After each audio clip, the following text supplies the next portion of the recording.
right, so our first question, we're going to open up the line for Joanne.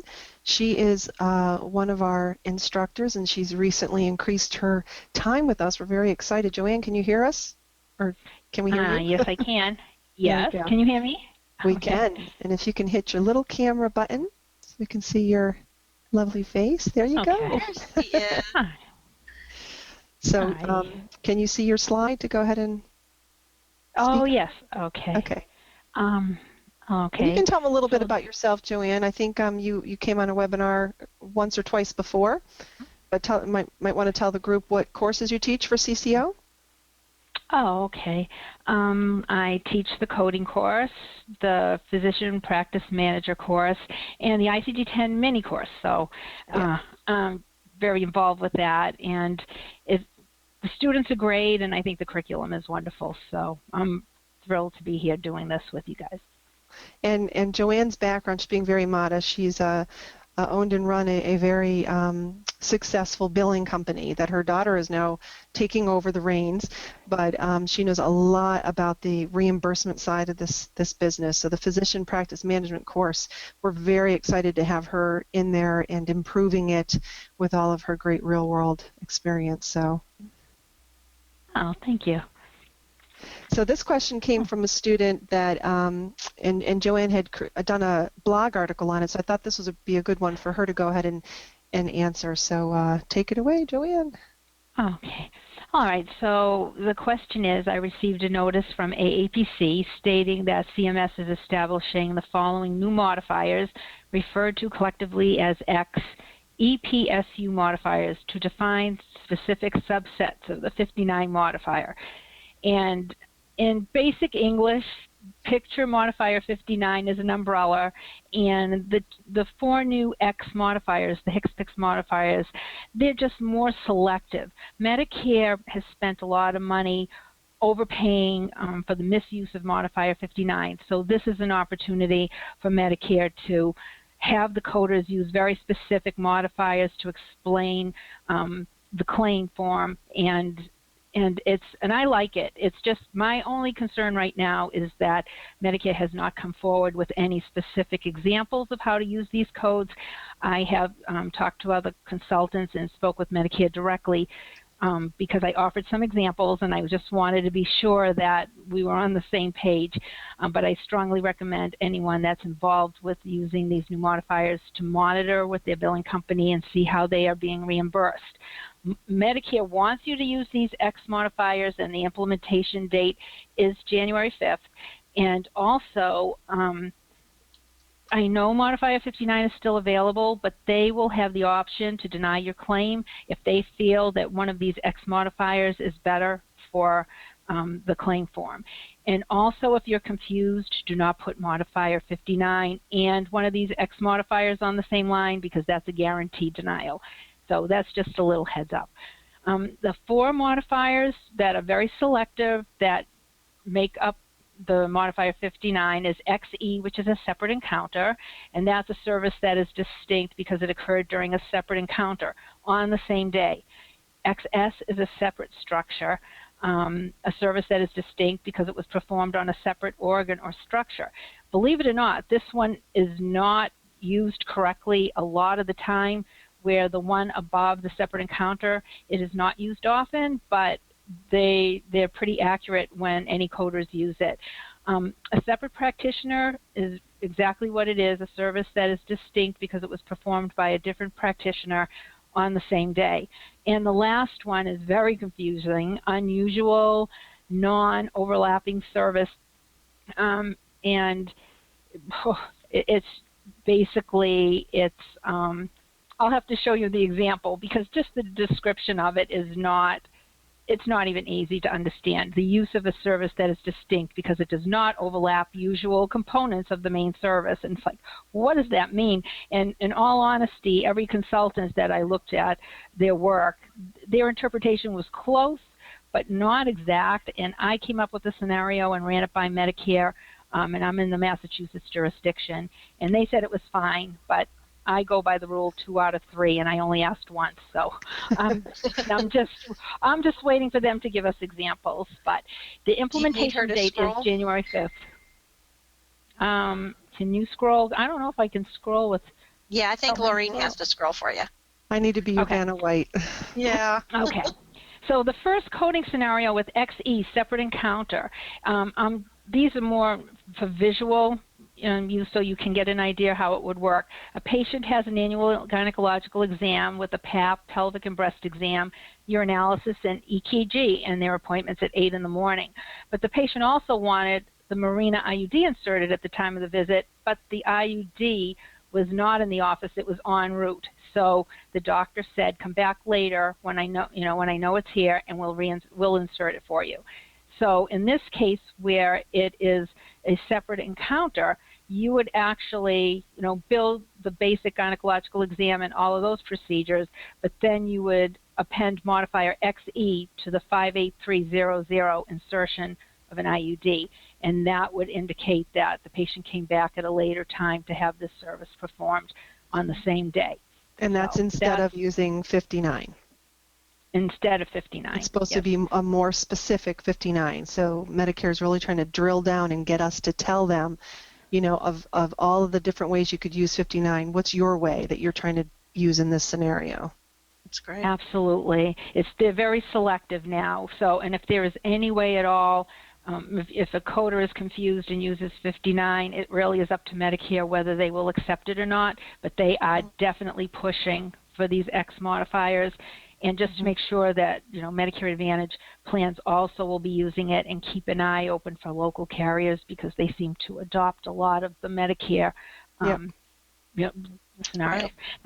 Now the XS, the separate structure, believe it or not, I never would think that this is something that coders have a problem with, but a lot of coders don't have a clinical background. They've kind of evolved into it. Some haven't even studied for their CPC yet. So there are a lot of problems with this. So this example, I hope, is easy enough for people to understand. A patient has 5 benign lesions removed on his left lower limb by cryosurgery. CPT code would be 17110. He also had laser surgery performed on a pre-malignant lesion on his left upper limb, and that CPT is 17000. Now these are called mutually exclusive procedures, and normally the CPT code 17000 is a column 2 code for 17110.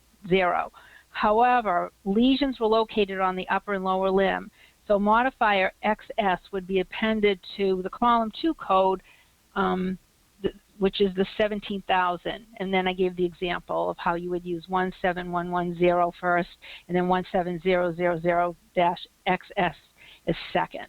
So the 17000 would normally be considered bundled into the 17110. Exactly. So in order to tell the story, like, hey, I know you think this is on the same side or in the same area, but it's not. And we would normally use a 59 to tell that story. Now we have to use an XS. Exactly. Okay. And honestly, I know when you take the CPC exam, you may have something like this thrown at you, but I doubt it. I code every not yet. I code everything, and then I go to my supercoder.com and I look to see, because they will in fact tell you when you can and cannot add the modifier, and that's where abuse comes in, because some coders and doctors think, well, gee, if I add modifier 59, or say in this case XS, I'll get paid. But if it's not documented, and that's why we're in this mess. I was doing some background on this, and it was like billions of dollars. Right. That the 59 has cost. So that's where they're targeting this. Exactly. Now the XP, the separate practitioner, that's pretty straightforward.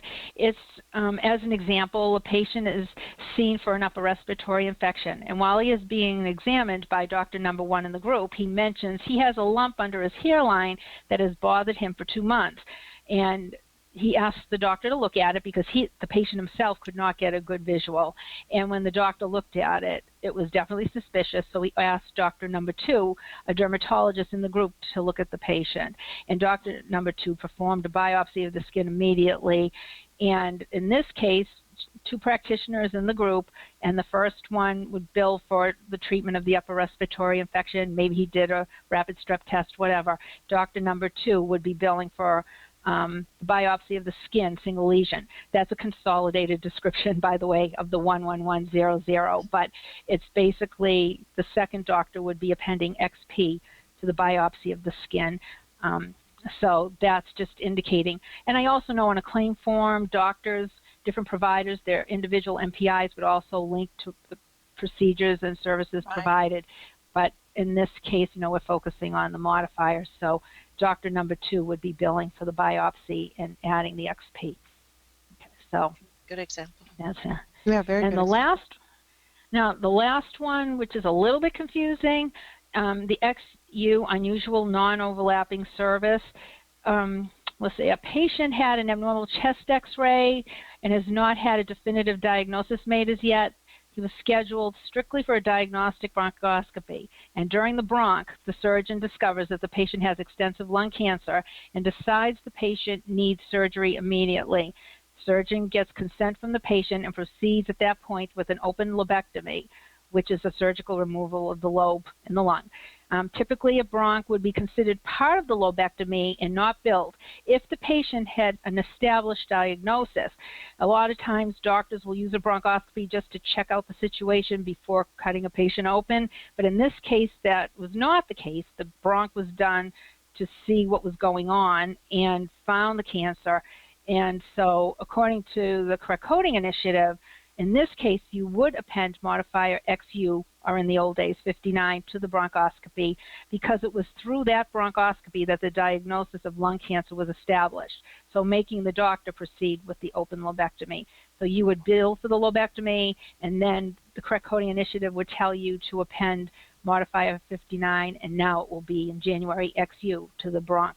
But if there's already a definite diagnosis code linked to it and the doctor happens to do a bronch, that is really bundled into the, it's considered a separate procedure unless it's a case like this here, and you would not bill for the bronchoscopy. So I don't know if that's clear enough, but it's, but basically that's what that is. Yeah, that's the one too that I think is the most under suspicion.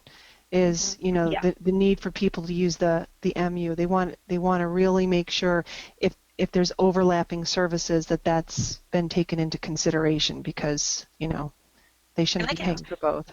I can see statistically why it makes a difference to code it that way versus another way. Yeah, it can get confusing.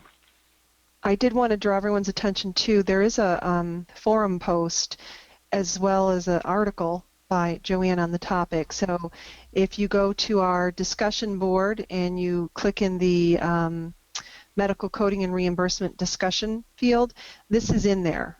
So this is free. It's not just for the Replay Club customers, so go ahead and take advantage of that. It's kind of like the transmittal that kicked it all off that came out in the summer. MLN Matters is, CMS's way of explaining stuff to us in a little more broken down language. Here's their Modifier 59 article by CMS. Here's Joanne's article. AAPC wrote an article. And then this is an old one, but it historically showed why this started to happen. 2005 article from the OIG. That one I thought was actually very interesting because it showed how much money we're talking about being lost here. So if you read those documents, I think you'll get a much better feel for how to use those new modifiers. Just picture that you're on CMS's side, and lots of money has been given out because 59 makes things go through like butter, and get paid. And so they're making they're putting the onus on you, the coder, and the physician signing off on it, that we've been thoughtful about what circumstance we're coding for. And remember, 59 is the modifier of last resort. So now with these 4 new modifiers, we have to use one of them if they apply. Even though Medicare is saying they are currently still accepting 59, it's still the modifier of last resort. So we have to use any other modifier to tell the story if one is available. So hopefully keep that in mind, read that, the resources here, and then my key takeaways are pretty much, what Joanne said. So good job. I know this has been one we've been getting peppered with questions lately. And I said, I promise we're going to cover it on this month's webinar. So, Okay. well But I done. will write a blog. As soon as I find anything from Medicare, I will write a blog and cite the examples that Medicare has given for clarification, because I know Examples are that, great. yeah, because Medicare, different parts of the country use different contractors, and I know from experience, Massachusetts went from NHIC to NGS, and they are night and day. So you really have to pay attention to your particular contractor. That's a good point. But I will post it. All right. Thanks, Joanne. Good job. Nice having a new face. Thank you. Get more CPC exam tips, coding certification training, and CEU credits. Go to www.codingcertification.org.